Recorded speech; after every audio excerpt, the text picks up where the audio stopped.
Good morning, everybody. How's everybody doing? Are you enjoying your breakfast? If you like it, I made it. Okay, you're welcome. So, I am Suzanne Tierney, the CEO and president of the Lupus Foundation of America's Great Ohio Chapter. And I am just tickled pink to see you all. It has been a long time since we've been in Cincinnati. 2019 was the walk, I think, at Winton Woods. Some of you were there. And for those of you that know me, or I call my seasoned Lupians, it's really, really a thrill to see you again with smiles on your faces. I follow your journeys many times on Facebook or your calls, and especially with Brittany. Oh my God, I came down when you were in intensive care on life support, and to see you sitting here and see the miracles of science and the wonderful hospitals here is really a great Christmas gift for me, let me tell you. We hope your journey continues to go well. And I thank everyone online that supported her with their prayers in any way that you did. And kudos to your parents. It was a long road. It was a long road. So healing fast for you is our wish. Okay. Um, what's going on at the Lupus Foundation? What have we been doing? Well, while you guys were tucked away in your houses, I was able to get a core group of fellow champions, including Alex here, my wingman. So this is Alex, one of my wingmen, and Chris is new to our team. Uh, we went down to the state capitol and started banging on doors with our legislators and saying, hey, we need some help. And thanks to many of our fellow Lupians and the dedication of my team, we made dozens of trips and banged on dozens of doors. And what we found was that many of our legislators did not know lupus. They didn't know it, nor did I think they cared about it until we started explaining the impact that it has on so many people. So for the last couple years, we were able to get a line item specific for the foundation to do the programs that we do. For lupus, specifically for the state of Ohio. It was the first time that it was ever done. We will be heading back to the Capitol probably in February and March, and we'll be knocking on doors again. I can tell you that raising funds for lupus is very difficult, and I believe part of the problem is not just the economy, but most people don't know what it is. So we still need to do a better job. They've heard of it now. Everybody knows someone with lupus, but they don't know lupus. So we are going to continue to strive to send the messaging out the best we can. The other struggle we have is how do we do it? What do you use for communication? Does anybody use snail mail anymore? Is it just Facebook? Is it Instagram? Is it TikTok? How about the telephone? What's the best way to communicate? And there's a couple pieces of paper in those folders that I gave you, and I'm going to have a contest, so make sure you fill them out. I'd like you to make note how you best want to be communicated with or what your needs might be. With some of the funds from the state, we were able to remove barriers to care. So if someone couldn't get to the doctors, we were able to Uber them in. If someone needed some assistance with their medications, we were helping with assistance. If there was food deprivation, we were able to help with food deprivation. If you were being challenged mentally, we were able to get you some mental health. So we're doing all that we can while at the same time striving to find the cause and the cures for lupus. And of course, along the way, we got several drugs approved through the FDA. And I'm going to pass my baton now to a young man. His name is Chad, and he's with Aurinia Pharmaceutical, and they were able to fund this project for us and many other projects, our patient navigation projects. And they came up with the drug. He's not going to specifically speak about the drug, but he does have a concern as well as I do when it comes to nephritis and lupus. Chad, join me.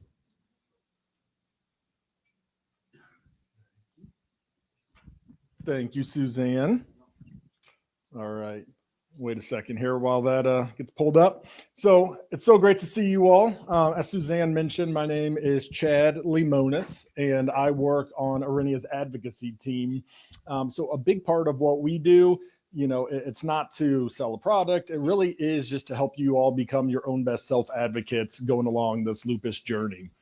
We always say that We don't want anybody to have lupus. We don't want anybody to have lupus nephritis, but if you find yourself along this journey, I really just applaud you all for being here and kind of taking, those steps to get involved with the community, getting involved with LFA Ohio. I'm fortunate that I get to work with a lot of different advocacy partners across the country, and Suzanne and her team, they do a fabulous job here in Ohio. So very excited to be with you all here today in Cincinnati. And we'll just share a little bit about what our campaign is called the Get Uncomfortable campaign. So we talk about lupus and lupus nephritis. And one of the challenges with lupus nephritis is that, once there's kidney involvement. So obviously with lupus, you can see hair loss, you can feel pain, you can see rashes, but you don't know about kidney involvement unless you're actually actively getting screened for it. And so that's what our big message really is about today. And so over the last handful of years, we've been able to work and talk with a lot of people living with lupus and their care partners as well. And one of the unfortunate kind of concerning trends that we see is that, especially during the pandemic, but even since then, we see people that are missing appointments, and not always their doctor's appointments, but a lot of times they're screening appointments, because sometimes those are separate. And we know there's transportation and there's job concerns and childcare concerns, and there's multitude of concerns and kind of factors in place that keep people from getting to these appointments. But the reality is that if we're missing those appointments and not able to check the screening, not able to check the urine labs for protein, a lot of times the doctors don't know about kidney involvement until it progresses further in its disease. And so the only way to overcome these hurdles is to get uncomfortable with some of the realities of lupus nephritis. And really, what's our main goal? Our main goal is, again, just to let you all know of the importance of actually getting screened, of getting that urine tested for protein, so that you can have a more informed, a more engaged discussion with your healthcare team. And so, yes, we know that peeing in a cup sucks, but kidney failure is way worse. And we'll talk about some of the reasons why that is. So Toni Braxton, for those of you that didn't know her, that's who she is. And she has lupus herself. And she is one of our spokeswomen for our campaign, our Get Uncomfortable campaign. If you don't follow her on social media, please take a look, because she shares a lot about her life, her journey with lupus, some of the kidney involvement that she's had as well. And she's very supportive of this screening message as well. You can see I don't know if there's a pointer, but I see my doctor at least every 3 months for urine and blood tests to make sure the level of protein in my kidneys is being closely monitored. And that's the message that we really want everybody to take home today, the importance of it. And Toni, again, does a great job of sharing that message on all her platforms. So some uncomfortable facts and figures with lupus nephritis. 1 in 3 people with lupus nephritis will go on to experience kidney failure. So with kidney failure, what are we talking about? Then we're talking about dialysis. We're talking about kidney transplant. Some really not so exciting things once there is kidney involvement. So the earlier that we can diagnose that there's some kidney involvement, then you can work with their healthcare team to try to slow down that progression. Again, the guidelines recommend getting screened at least every 3 months. Some of the updated guidelines actually recommend getting screened at every single visit, but at a bare minimum, you should be getting screened every 3 months. And so if your doctor or your care team isn't doing that, you can ask those questions why, and just say, hey, I know it's recommended per the guidelines. We should be, checking the urine every few months. If we're done it once a year, why is that reason? Can we do it every 3 months? And just have, again, a more informed discussion with your healthcare team. And then the unfortunate reality is that if there is kidney involvement with lupus, it's a 3 times greater chance of death than somebody that does not have kidney involvement with lupus. So some signs and symptoms to look for: swelling, usually in the feet, ankle, or legs; increased blood pressure; and then frothy, sudsy urine and frequent urination. So I get asked a lot, what does it really look like, the frothy, sudsy urine? You all remember, like, when we were kids and kind of drank out of those milk cartons, those cardboard milk cartons, and if you stuck a straw in it and kind of blew in the straw, the milk kind of bubbled up. A doctor said that is kind of the best representation of what that looks like, because that's actually some of the milk protein that's getting kind of broken up and bubbling up. So if your urine looks like that, might be time to talk to your doctor.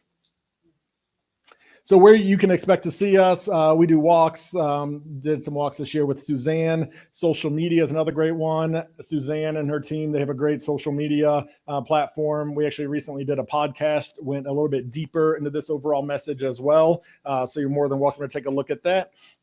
We have an entire site, the Get Uncomfortable site. So if you don't have a doctor yet, you need help finding a doctor, there's a doctor finder tool. There's also just some frequently asked questions that are on there. Again, just for more informed and more engaged discussion with your healthcare team. Some pictures. There's Suzanne and I down in the bottom right-hand corner. And the take-home message really is that lupus nephritis, it can be silent, but it is very serious, as we've kind of discussed here briefly today. And really the only way to know about it is to get screened. So please do that. Managing lupus nephritis, it is hard, but it is worth it. You can either take a picture of this QR code to go to their website, or we also have handouts right outside this room too. So you all are more than welcome to take that home. And that is a pamphlet of some information and also the website in there as well. And this time I thank you all for this opportunity. Got a question? Yeah.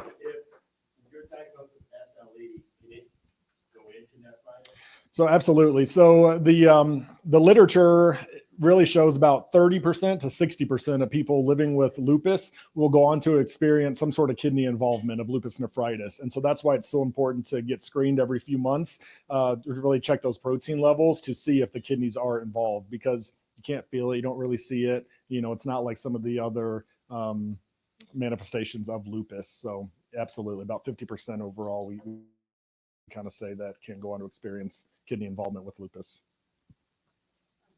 All right, another question. Have you ever know anyone that goes from cutaneous to SLE? So what I will say, the lupus journey, we've heard all sorts of different stories. Everybody's lupus journey is unique and separate. And that's why I think it's awesome to be part of communities like this, because then you can kind of talk and share stories and, hey, have you done this? Or, hey, have you done that? Or, hey, have you heard this? We've kind of heard stories all over the place. So, if there's a concern or anything like that, I'd say definitely recommend talking to your healthcare provider further. But absolutely, I think the biggest kind of thing is that everybody's lupus journey is unique in their own. Awesome. Thank you all. Thanks, Jan. Those little cups are for me. And that is, as a patient, the industry is a little concerned that perhaps your physician isn't taking your urine test as frequent. So you are the best advocate for yourself. So when you go, usually many of us go 3 months, 4 months. Now with the shortage of doctors, it could be 6 months. Make sure that your urine test is being taken. Okay. Thank you, Chad. That was great. You did a great job. Good stuff there. And, this was all pulled together real short. So I really want to give special thanks to Chad and to the doctor and even to my team and to you for taking the time to join us. So our next speaker, and just want to check with my team. You have your slides in place? Okay. So Dr. Siddiqi. Dr. Siddiqi is an assistant professor at UC Medical Center, and she's going to share with us various different points of lupus today. We really didn't focus on one or the other, but what she's going to share with us is going to be most valuable. And thank you for taking the time. Good morning, everyone. And I want to reflect the same sentiment that is amazing for you guys to come on out. I know it's not easy. So whenever we're ready. Okay, I'll put my slides here too. I wonder if I need this. I mean, okay, fine. I'll pull this as well. No, you're good. I want to make it, a conversation. No. I'll keep it near me, and you can let me know. So systemic lupus, erythematosus, SLE, lupus, cutaneous lupus, different variations. But I wanted to speak a little bit about the old is gold kind of concept, the new and the upcoming. So this year has been a very exciting year for lupus for many reasons. So what does lupus even mean? It's actually a Latin term for wolf. And in the 18th century, people started to notice that there was this very typical rash. Now, not everybody with lupus develops this. That looks kind of wolf-like, malar rash or butterfly rash. And then eventually, with time, people are starting to notice that there's a systemic pattern. It doesn't really just affect one area of the body. Discovery of the ANA, the notorious ANA, right? Does it mean you have lupus? Does it not? But this would give us a big insight into this disease, an antibody against our own DNA. In terms of basic medications, glucocorticoids, right? I put up here that it's the miracle drug because it's going to work quickly. It helps people feel better right away. But then I also put the curse because it can be very difficult to wean off and it has lots of different side effects. Hopefully, everyone in this room is aware of hydroxychloroquine or Plaquenil. And if you're not, that is okay. And then there's multiple immunosuppressants that emerged really in the second half of the 20th century. But now we have many different avenues and new treatments really in the 21st century. So it's been a journey with lupus. Let's talk about the basics. What is lupus? It's chronic, it's inflammatory, and it's multisystemic. It can actually take maybe even longer, but up to 6 years from initial onset of symptom to get a diagnosis. And it also presents with multiple comorbidities. So you have chronic pain, fatigue, cardiovascular disease. Okay. The why. So why did I get this disease? We don't know, but there are some theories and thoughts too. Genetics plays a little bit of a role. It's not a major role. It's not a 50% likelihood that if you have a parent with lupus that you're going to have lupus, but it is present. About 20% of people have a family member with an autoimmune disease. It can be, doesn't have to be lupus. It could be one of the other ones, sarcoidosis, rheumatoid arthritis. And then a 5% likelihood of passing the disease on to children. There are some triggers that we have found in research. So cigarette smoking, even if you were exposed to it, may trigger this. But again, it's a two-hit theory, right? Plenty of people smoke. Not many people have lupus. So it's a trigger, so two-hit theory. And then there are some viruses that are associated, so EBV or mono. A lot of patients will describe that they just got really, really tired, really, really sick, and they just never got better. So there's an association with mono. And then gut health. So we'll talk a little bit more about this. There's a lot more information on non-pharmacologics in lupus. But there's a theory that, oh, you're fine. There's a theory that the leaky gut, somehow the body is being exposed to something foreign, and it triggers the immune system to then start thinking that the body itself is foreign, and it creates an inflammatory response. So who's most affected? Women age 15 to 44. So 9 out of 10 patients are women. But as we can look around in this room and just at my patient population as well, it can present in anyone. But most commonly African American, Asian American, Hispanic, Latino, Pacific Islander as well.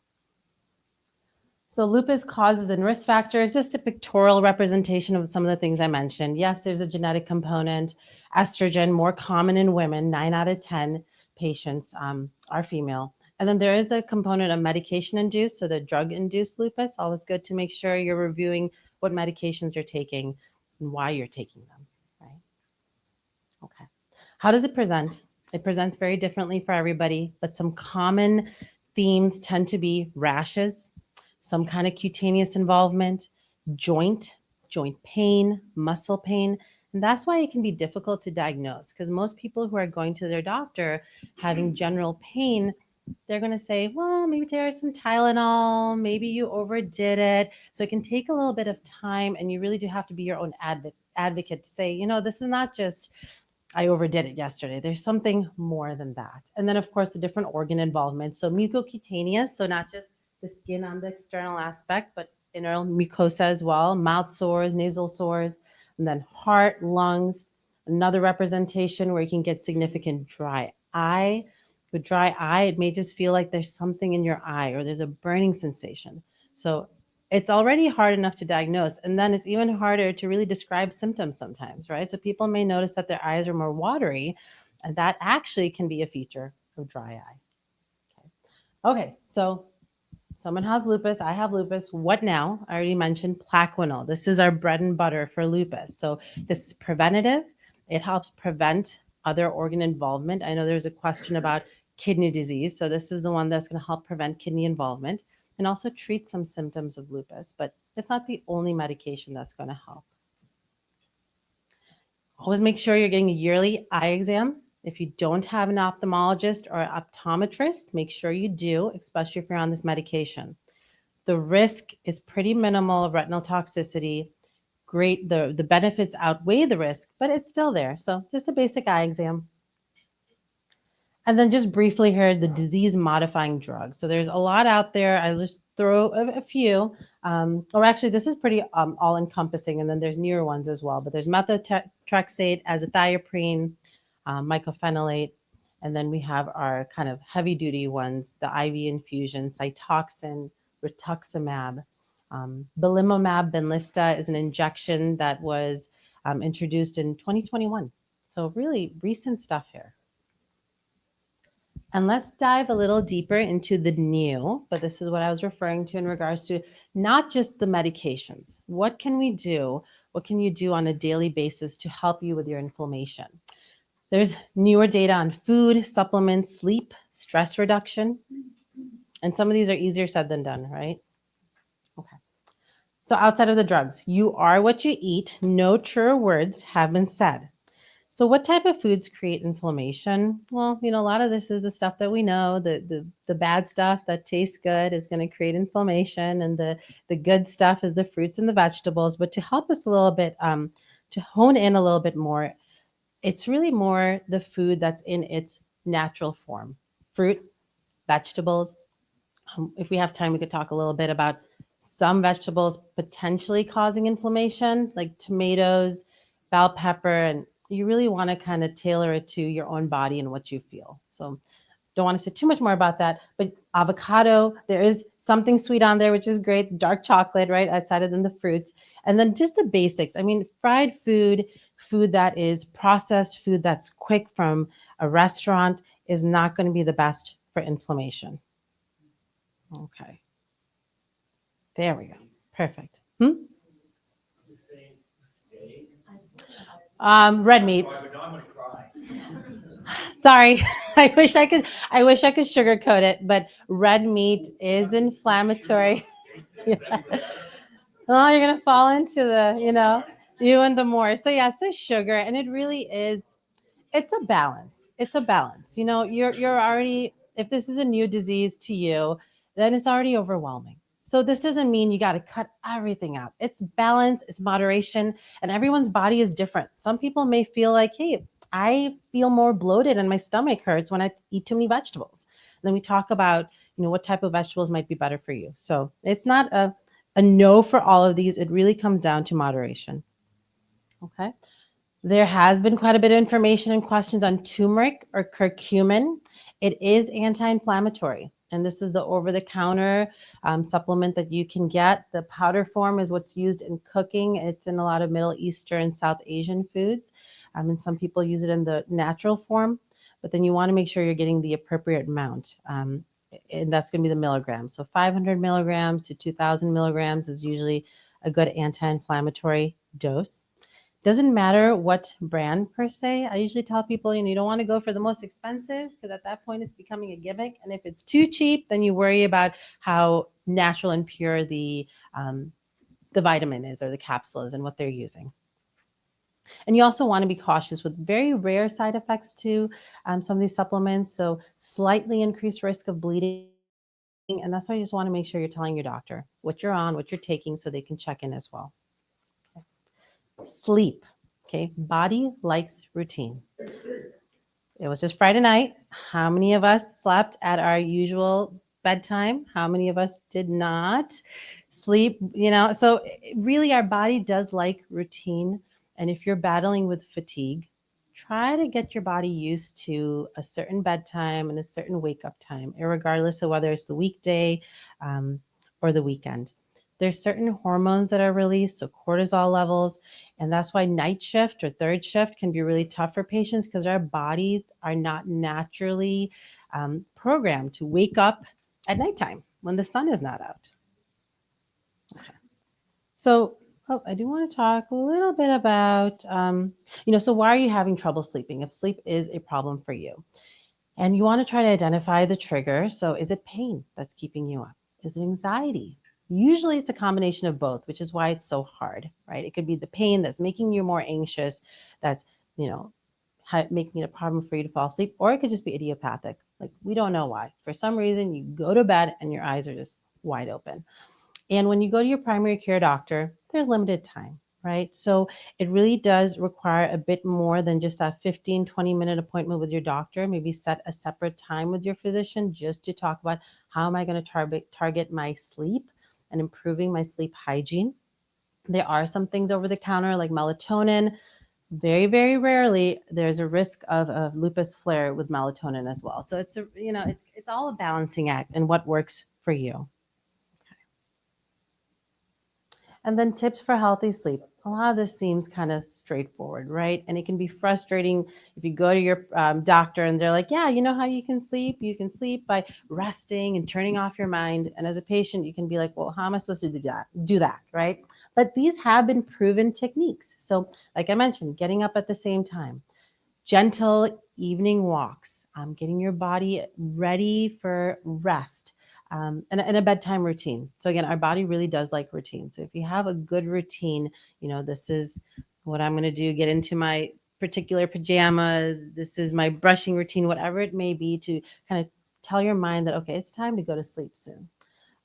Making sure that you have a comfortable sleeping environment.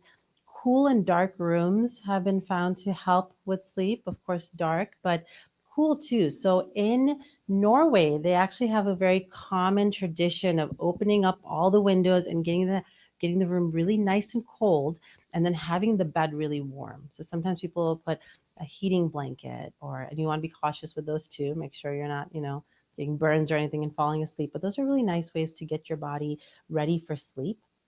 And the nose, I'm sorry to say again, heavy food. Heavy food is a no here as well. Blue light, something that we're constantly looking at. Myself as well. Sometimes I try to be mindful if I'm walking or I'm in the elevator, do I need to just take my phone out and stare at it, right? Being more comfortable with just not looking at a screen, but definitely not at night. Not the right time to be looking up politics and scrolling social media. And you don't want to be really overdoing it with exercise at night too. But again, everybody's different. Um, Alcohol, smoking. So, I like to have honest conversations with my patients, and my patients do say, hey, alcohol sometimes will help me sleep, or alcohol helps dull the pain. It has a counterproductive effect. It affects the way the sleep cycle begins and the latency of sleep. So you may fall asleep but have trouble waking up. So really, these are no's, and hopefully finding something more helpful with your doctor. So if you've tried all these stuff, well, that's what medications are there for, right? So don't give up if this is a struggle. And many times it's a chronic struggle for patients with sleep. Caffeine, they actually say no later than 2 p.m. for caffeine. 2 p.m., 4 p.m. if you're having trouble sleeping. Now, I do like my hot beverages, maybe decaf, but again, it's what works for you. But if you're somebody who's having trouble with sleep, you do want to cut some of these things out. And then stress, that's a hard one, right? Stress reduction. It's stressful times, and over the years, I feel like I'm hearing more stressful stories from my patients, whether it's financial hardships, whether it's family stressors. So, we can't find a solution to those stressors sometimes, but what are things you can do? There are wonderful stress reduction apps. I think the problem with some of these things are that we went from not enough information to information overload. And then there's so much out there, you don't know which one to start. So I always say just pick one thing at a time. Something really simple that everyone can do is 3 deep breaths have been proven to calm the body down. It triggers the vasovagal response. And how many times are we going through our day just kind of rushing, right? You wake up this morning, you're like, okay, I got to go. I got to get up and get going for this conference. And then you're going to rush off to the rest of your responsibilities for the day. You may forget to just take a deep breath. So I do want everyone to try that. Let's just do 3, looking at the time, 3 deep breaths in and out, and just focus on your breathing. So deep breath in and hold it in. And feel the air coming in and out. And one more time, deep breath in and out. And just focusing on that breathing is a good way to turn off the mind, or at least slow it down. And then progressive muscle relaxation. So this is a really easy one. They have scripts online, but really it comes down to it's an exercise that involves tensing up the muscles and relaxing the muscles, because the thought is you can't be relaxed and anxious at the same time. And it takes practice.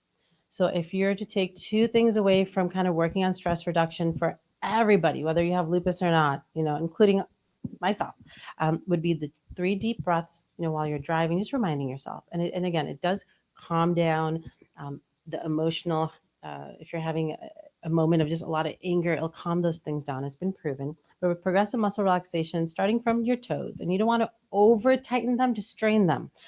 Curling your toes up, and you can, I'm doing them right now as I'm speaking, and then you relax. So there's usually a script that sometimes I go through, but I think for now we'll continue on. And there's an example of the script, but it really is just going up from your feet to your calves, to your thighs. Yeah, your abdomen, kind of sucking your abdomen in, relaxing. And it takes practice because it's not easy to do at first. But what else? The other thing you're doing with this is you're distracting your mind from whatever stressors there may be. Stressors, even from this conference, when you hear about lupus, 1 in 3 patients with lupus having some kind of lupus involvement, right? So we're just getting bombarded with stressors, and we want to make sure we can figure out how to compartmentalize and turn that off. And this can help. So I highly recommend it. I have a 9-year-old who was, getting a little more anxious at school, and I was like, well, let me just try this at home. And now he loves it. And my middle one, who's 6-year-old, who's 6, he's like, Mama, I want to do the toe thing. I'm like, what is he talking about? And he's just, just something nice to start at any age. So try doing some of those things. And then vaccinations. I don't have the COVID one up there because that's been a newer one, even though it's already been 4 years since that pandemic, which is crazy. But influenza, so flu vaccine, pneumococcal vaccine. As of recent, I feel like there's been more controversy around vaccines. So talk to your doctor. And I do take into consideration patients' hesitations, and then everybody's body is different. Some people worry about vaccinations and triggering your lupus. But there was a study that showed patients who had lupus who received a flu vaccine versus those who did not have, who had placebo, the risk of a flare was similar.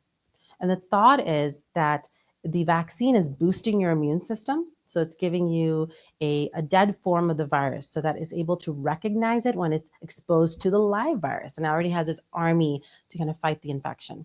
But when you have lupus, you already have an active autoimmune disease. So that's where the concern lies. And do some people have a mild flare? They do at times. But the data showing the benefits of reducing that risk of having an infection is so much higher. So again, talk to your primary care, but that does come up with preventative talks when it comes to lupus.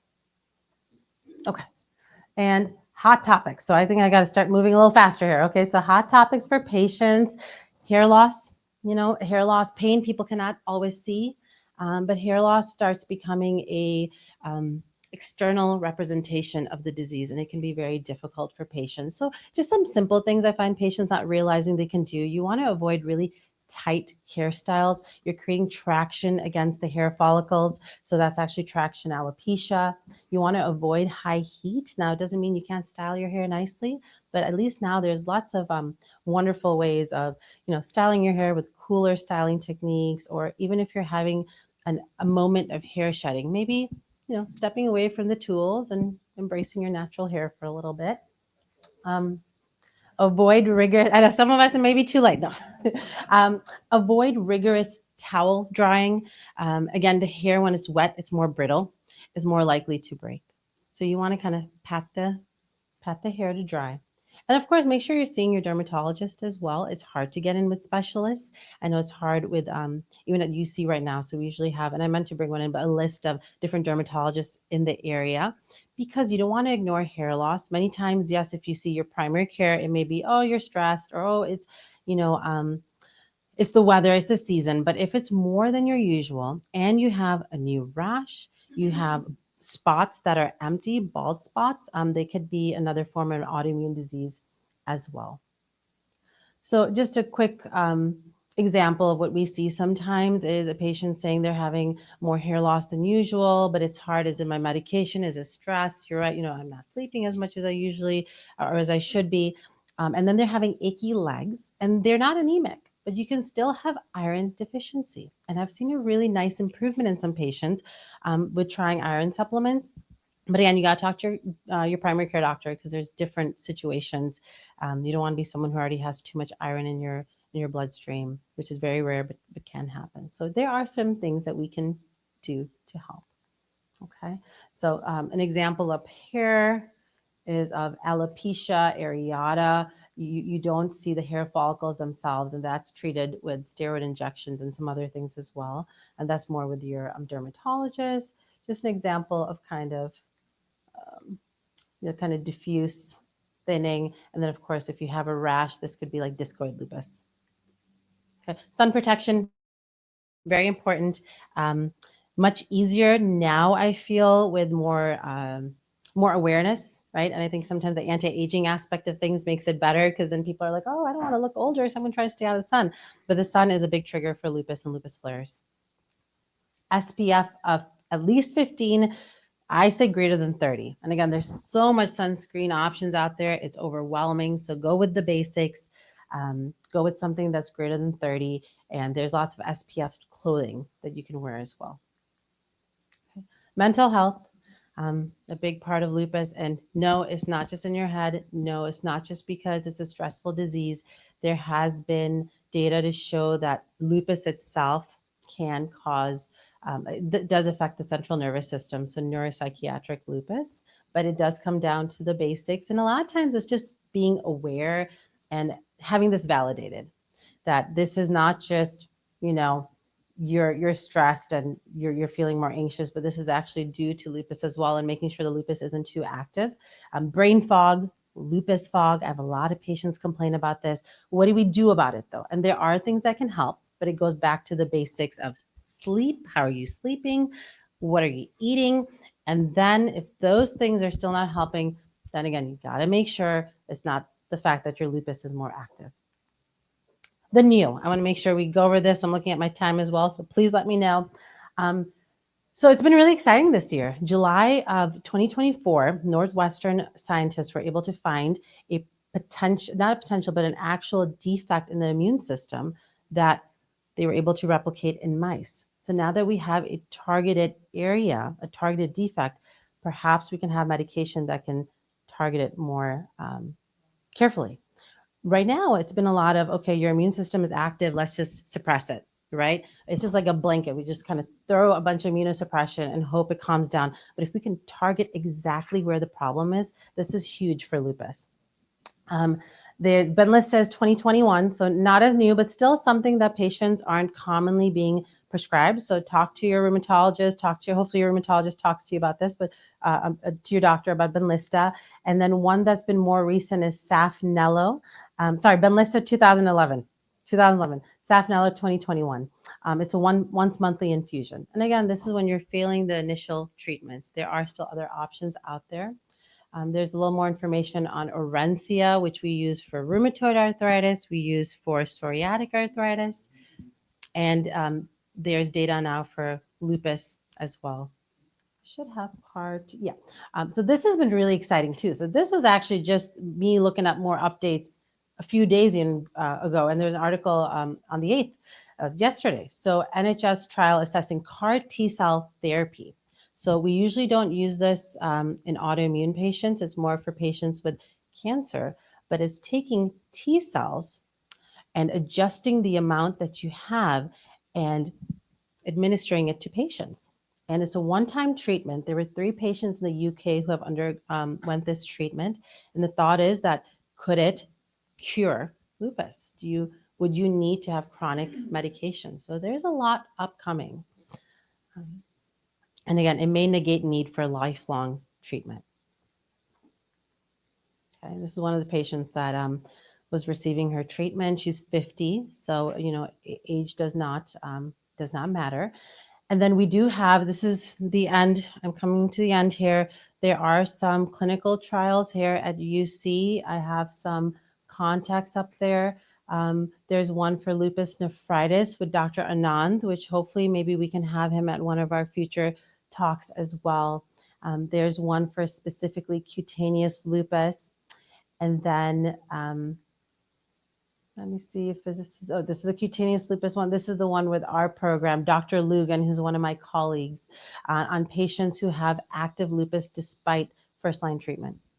So there's still a lot of exciting things out there. It's been a big year for lupus. These are some of my resources. Questions? Concerns? For cutaneous lupus,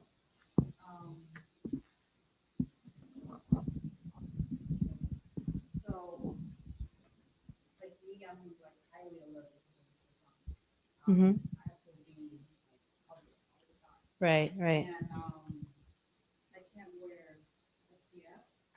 I'm allergic to something in SPF. Mm-hmm. So what do you do? I wear a hat and a long sleeve all year.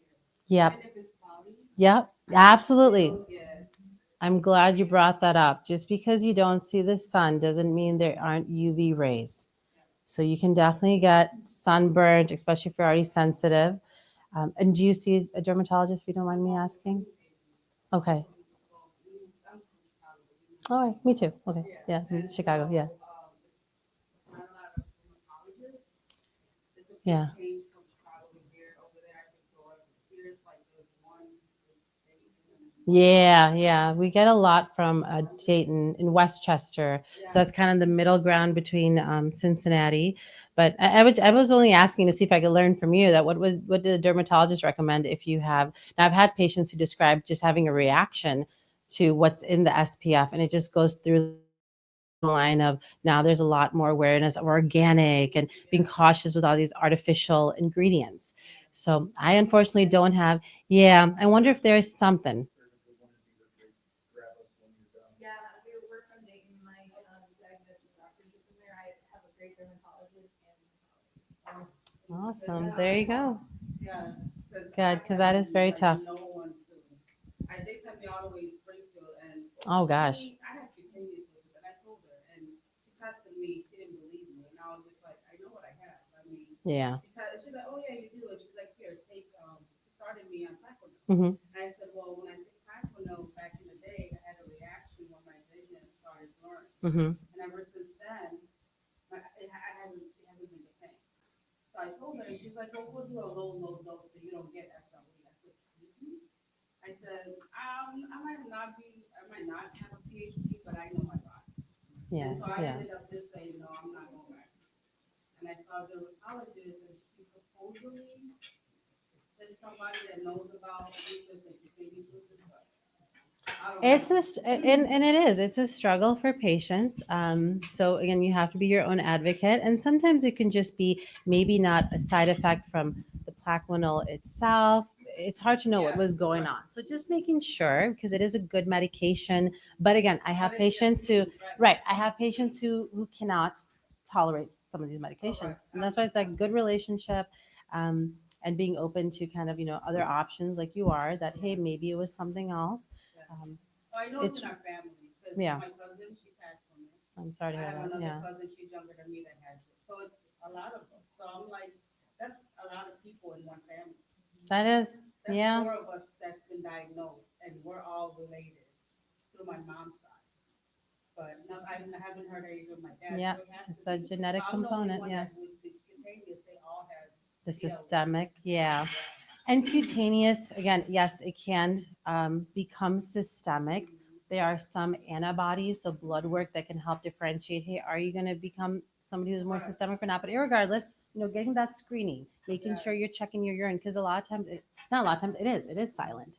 You get that protein in there, and it doesn't mean, you gotta be worried that are my kidneys failing as I sit in here and speak. No, you get your routine labs, and hopefully you can get some help getting some doctors. Yeah. No, absolutely. Yes. Any suggestions to balance out the circadian rhythm? 'Cause mine is mixed and nothing. So Balance. Sorry, what was that? Balancing. circadian rhythm, Mm-hmm. sleep and wake. And it is just so it depends. Is it because of, and if you don't mind me asking, is it because of work schedule? Is it because it's just something that you've always had trouble with? So as long as your lupus is not active, and when I say active, I mean you're having active flare where you're having the joint swelling, a new rash. Melatonin can help. I don't know if you've tried that. Yeah, so it can be okay. Yeah, yeah, and there's some gentle ones too. Again, depending on your medical history, but trazodone, magnesium. Before we go to the pharmacologics, go ahead. Did you want to kava? You said yeah, yeah, kava. Like when I'm anxious, It will calm you down. I carry that. Like Yeah. with love. Good. I love hearing. Kava. Yeah, a lot of patients will tell me things, and I look into it, and then I make it a part of my my plans with the patients. Have you tried magnesium? I did years ago, but You could give it a try again. So magnesium, over the counter magnesium, can help with headaches, sleep, muscle aches. So it's a nice it's nice to know about what supplements can help because again, there's so much information out there. Are we getting? Yeah. Because I take a lot of supplements, but people might get confused. Have you found like magnesium stearate, citrate, like what form? Yeah, so thank you for that. So yeah, because there's so many magnesiums out there. As long as there's magnesium in it, so it's 400 milligrams of magnesium. Magnesium glycinate tends to be tends to have less of the GI symptoms. So people notice a little bit of looser stools. It just depends. If someone's having problems with constipation, then the magnesium oxide or the magnesium citrate can help. so I take magnesium glycinate with vitamin D3, D3 at night, every night.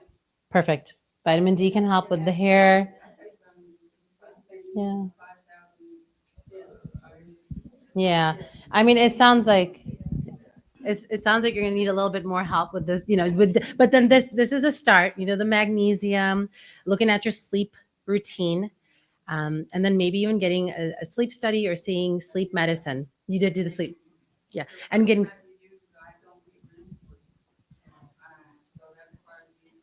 and actually, yeah, actually going into that REM sleep. And are you seeing sleep medicine? Are you seeing a physician from the sleep?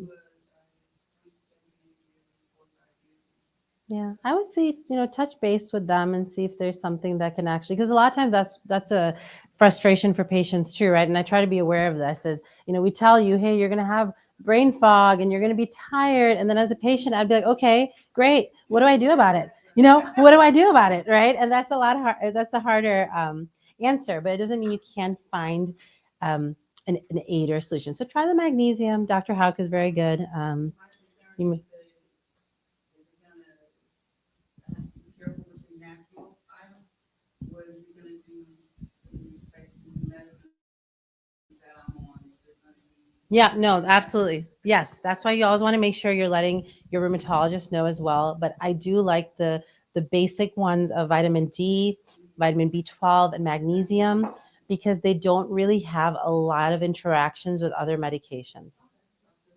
Yes, yes, yes. Yeah, I'm diagnosed with acquired lupus Okay. many years back. But this disease I had is when I was late 30, and so I didn't know what it was. But in 1983, I was diagnosed. So, uh, so I was going there to dermatologist. They say just use cream, and then kind of got it remission. And then they were again went back and he put me on black mirror, and I kind of had maybe a year or so, but I saw more pigmentation, so I discontinued. Right. And then they were having a ANA, like I had a 140 only a 3, and then it became 180, and so I went back again. I think a couple of years back, and he said, "Oh, ANA doesn't mean anything." And so, how old are you? Right, right, yeah. I guess it can get dismissed. Yeah, yeah. I think, yeah, we're old enough. We don't need to take anything. Just kind of this incurable disease. So I was not happy. So I went to other dermatologists, and she said, yeah, she put it in black since March of this year. So I'm taking 200 milligrams for the past 6 months, and then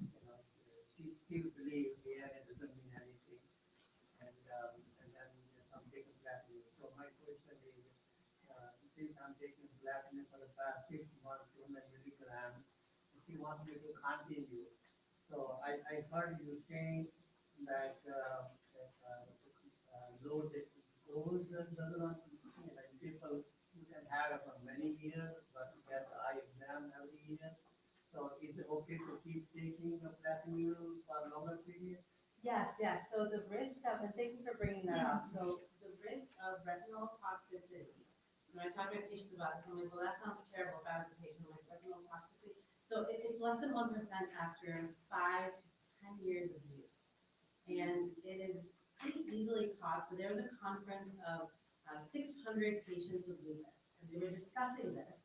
And then we asked, and we said, okay, how many of you on Plaquenil who have had permanent problems with your vision from Plaquenil use in terms of loss of vision?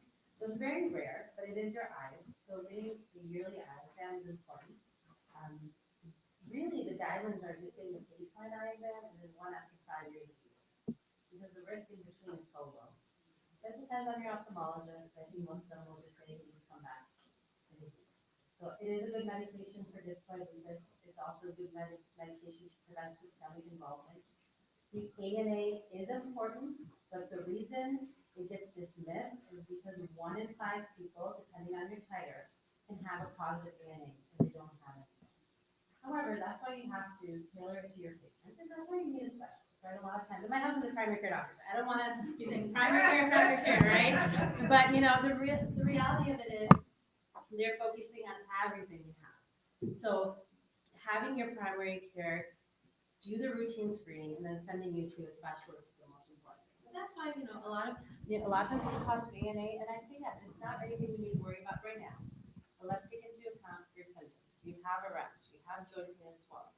And that's why it can take so long to diagnose. But I think that's a good course. Now, Plaquenil can cause hyperpigmentation as well. I don't know if anyone's come across this. It looks like maybe I'll have a picture next time. It looks kind of silvery, darkened, and it can happen on the hands. Not common at all. I've seen it maybe 3 or 4 times, and I've been here for 12 years now. So this is something to keep an eye out for.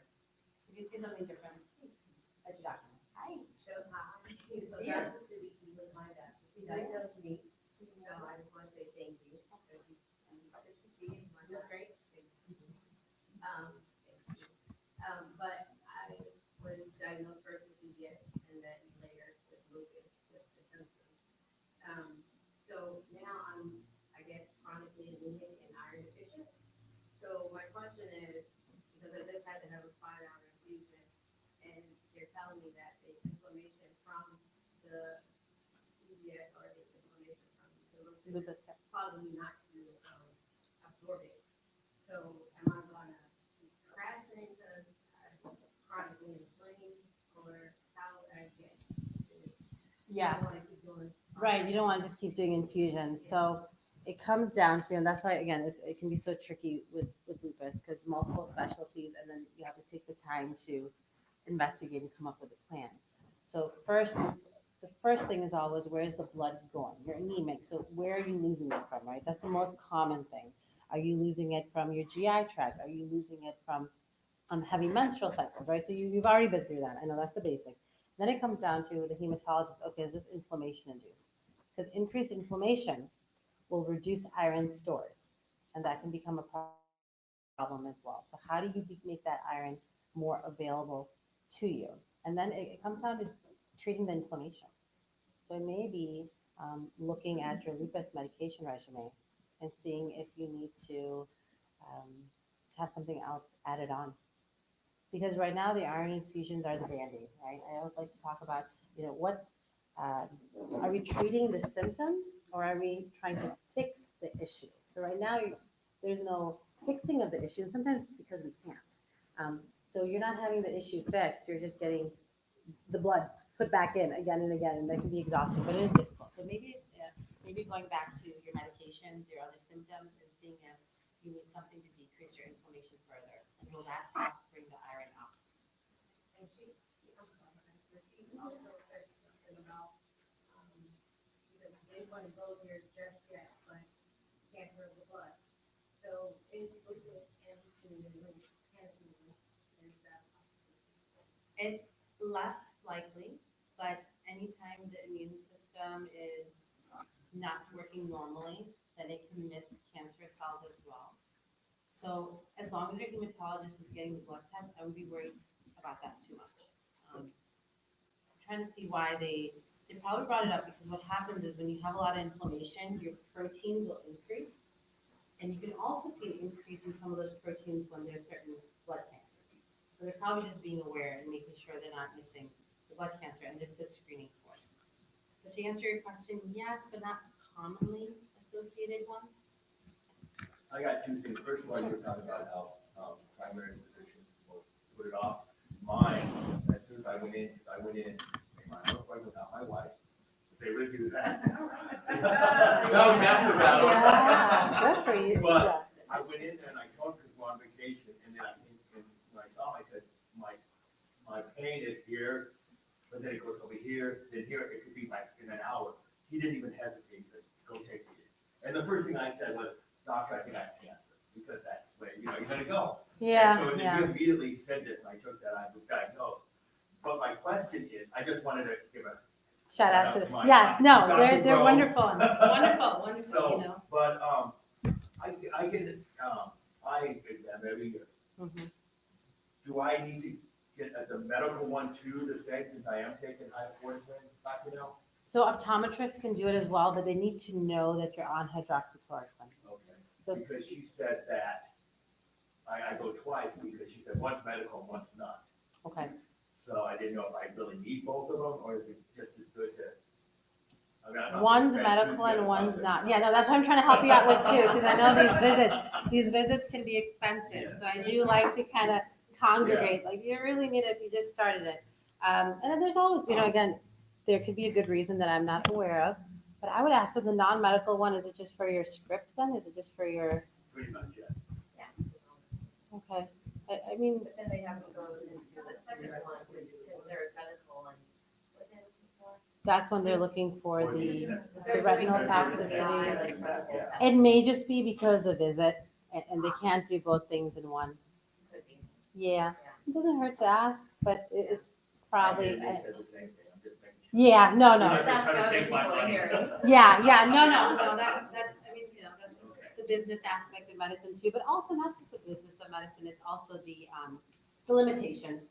You have a certain time slot, so what can you do? I do have one more question. Please. Benlysta, I know I was talking to some people here. The price of Benlysta goes all over the place, and they have this thing that's supposed to be a help, that's supposed to last all year, they doesn't. What's the chances of getting it, like diabetes, man, when it goes down so the normal person can pay for it? In terms of Benlysta, Oh, I mean, like literally, it could go up to $4,000, it could be less than $1,000, depends on the month.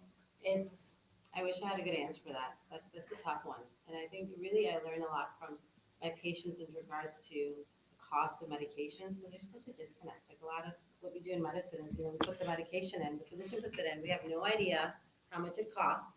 We have no idea how you're gonna get it. And then luckily we have really good pharmacists who help as well. So if you come across something, put it on a Lupus forum, see if you can help each other out. But it's just the nature of the insurance. There are good aids out there. You can sometimes just have to Google search, Benlysta discount coupon or something. I mean, I've had patients come up with different types of things that have helped them. For other medications, they're not biologics, but Mark Cuban, that Shark Tank billionaire, seems to have done a nice thing. So it's called Cost Plus Drugs. And a lot of the medications, a patient again told me about this, and I passed it on. So Cost Plus Drugs. Now, it's not going to be, it could be one of the other expensive ones like Lyrica if you have chronic pain, or colchicine, which is for gout and osteoarthritis, but those tend to be very expensive over the pharmacy. They're much cheaper on this website. Now, they're not going to have Benlysta stuff, but. There's another pharmacy, local, I actually used to work there. Oh, Healthwarehouse.com. And you can find a lot of things. Sometimes you can find them cheaper than with your insurance. well, thank you. If you call the office to ask for Rita, she's not gonna see, she's not gonna she can help you. Cool. She does that for a lot of people, she knows all the program. Cool, thank you. That's like her job. Oh, that's good. I gotta- Yeah, it's nice when you have, yeah, it's Yeah. about having those resources. Yeah, a lot of times. I it's would about have the grabbed the mic resources. if she was watching, but I think she had to leave. So Oh. she just dropped out.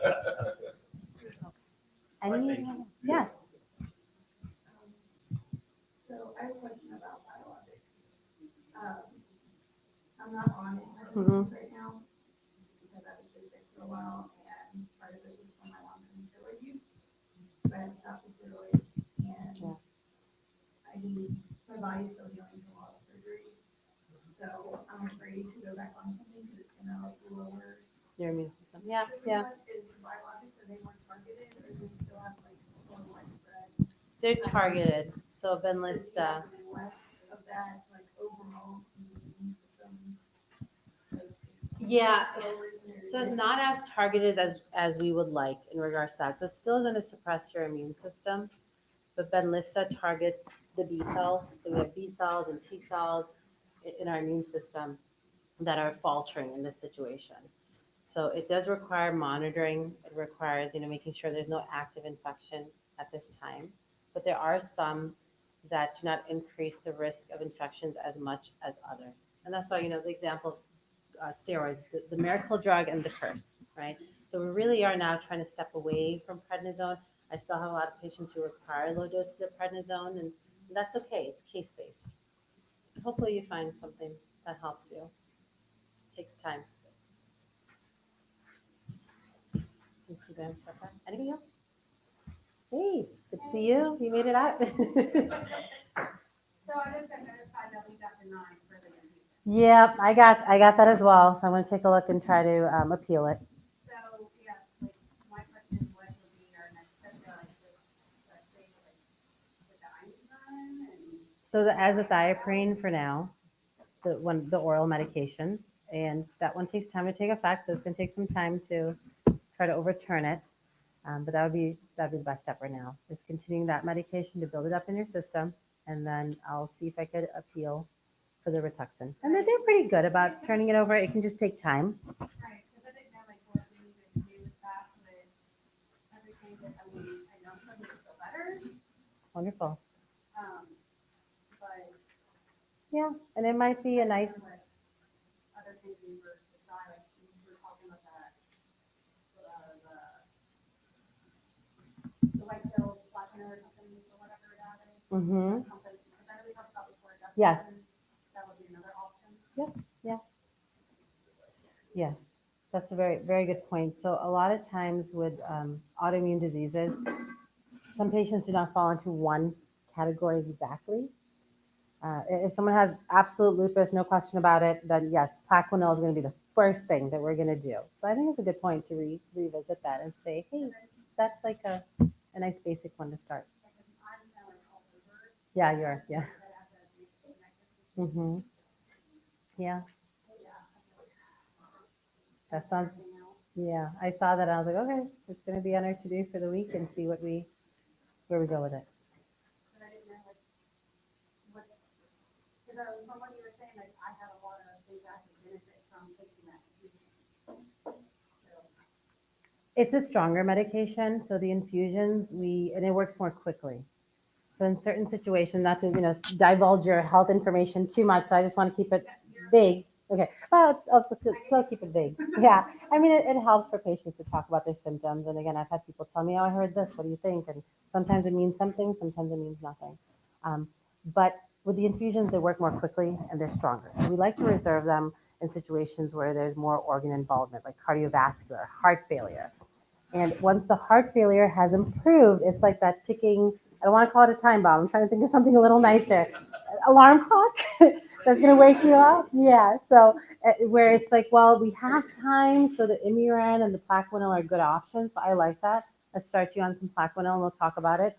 But at the same time, I don't want there to be too much of a lag between the onset of those medications and then you having another flare where your heart function declines. Yeah, and that's why I'm still going to push for the Rituxan. But again, Something I can do to help with that, or? not right now. We'll see once the office opens, and then. But in the meantime, what you're taking is the right thing, and it might be a little bit of a blessing in disguise sometimes because the oral medications have good data as well. It's just that they take a little bit more time to work, and that's what we don't know is how much time till you have a flare again, which is why we do the blood work, we do the urine testing, and making sure you're like you were saying, making sure you're getting a urine test. Because sometimes it does get missed. Okay. No. You cannot let that happen while you're seeing me, okay? Or any rheumatologist, that is not a good thing. So that's like a low bar there. Let's take a last question. Yes, young lady in the corner. Not a serious question, but the cold room and the warm bed, so I sleep under weighted blankets. In a 60-degree room, I'm comfortable, he's freezing. So is there any way you can explain that, like, why is that so comfortable for us to sleep, in a warm bed, but it's freezing room? So the warm bed, or the warmth relaxes the muscles. And the relaxation releases certain hormones and chemicals that lead to sleep. The cooler room, again, it's almost like, I did look into this, so the cooler room, it tends to stay in the warmer place.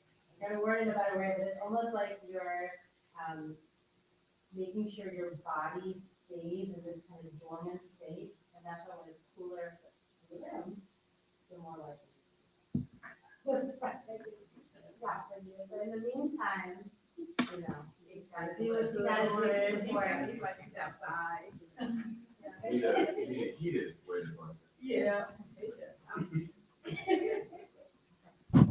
Thank you, doctor, for taking your precious time to spend with us. We're really, really grateful. And I just have one question. For an appointment, how long does it really take in Cincinnati to make an appointment with a rheumatologist? What's the timeline? It's about 3 months right now, so not too bad, but it can be up to 6 months. And there's a triage form where they kind of try to differentiate who's sicker and who's not.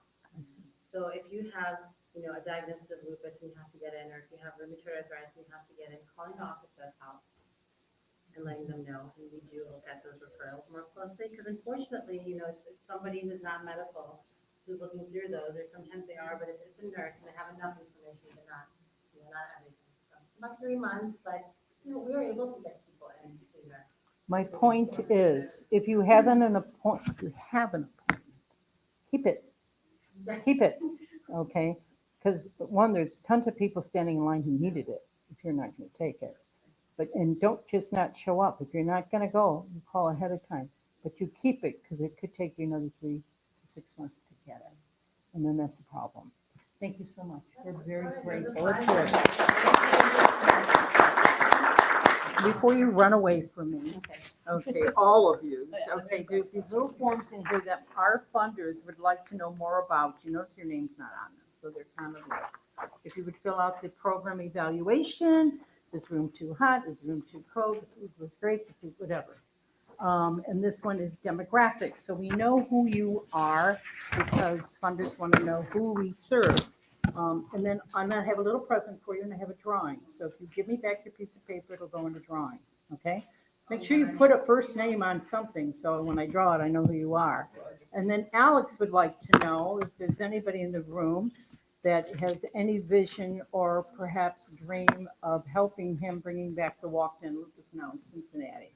Oh, okay, well, take their pictures, get it in writing, Alex, okay? We talked about it. It's a lot for us to haul Cleveland down here, but if we had people on the ground here, it sure would make it easier for us. So make a note on your piece of paper, on the back of a piece of paper as well, so we can reach out to you. In the past, Alex? Oh, so for those of you online, we say goodbye? Oh, I'm sorry. For those of you online, we say goodbye. And thank you for joining us. And remember, this information was shared to you as education. Your doctor is the best person to tell you how to treat your disease. Please do not wander off on the internet and pretend you're a doctor. Okay, always refer back. When we go to the doctor, you take a list of questions with you so that you are prepared. And for those of you online, thank you for joining the Lupus Foundation of America, and thanks to all of our sponsors.